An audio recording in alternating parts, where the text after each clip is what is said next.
Kuna kitu kimoja cha muhimu sana kuliko vyote maishani: uwepo wa Mungu. Uwepo wa Mungu ni wa muhimu sana kwenye maisha yetu. Zaburi sura ya 27 mstari wa 4 unasema, neno moja nimelitaka toka kwa Bwana, nalo ndilo nitakalolitafuta, nikae uweponi mwake siku zote za maisha yangu, niutazame uzuri wa Bwana na kutafakari hekaluni mwake. Zaburi hii inatukumbusha kuwa kiu ya kweli ya moyo wa mwanadamu ni kukaa karibu na Mungu, uwepo wa Mungu kuwa ndani yake. Si mafanikio, sio mali, sio fedha pekee, bali kiu ya kweli ya mwanadamu ni uwepo wa Mungu ndani yake.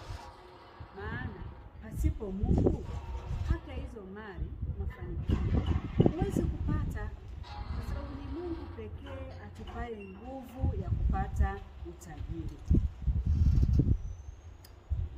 Wakati dunia imejaa kelele, changamoto, hofu, mashaka, moyo unaopata amani ya kweli, utulivu wa ndani, ni ule tu ulioamua kukaa karibu na Mungu. Lakini moyo ambao haujaamua kukaa karibu na Mungu utaweweseka. Utajikuta umefanya vitu ambavyo havipendezi mbele za Mungu.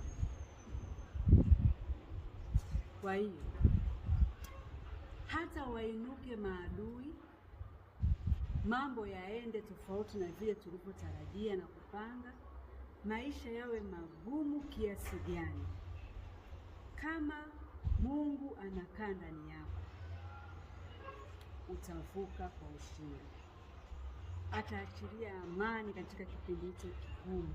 Ataachilia furaha ya kweli isiyotazama ama kutegemea hali inayozunguka. Mungu atakulinda. Mungu atakusaidia, maana yuko ndani yako. Anayaona hayo mambo magumu, anaona hizo changamoto na anazifanyia kazi. Nimekuja leo kwako kama mjumbe wa Bwana kukukumbusha neno hili na kukuuliza, katika maisha haya unatafuta kitu gani hasa? Na Mungu umempa nafasi ya ngapi? Na ulishawahi kujiuliza kwamba baada ya maisha haya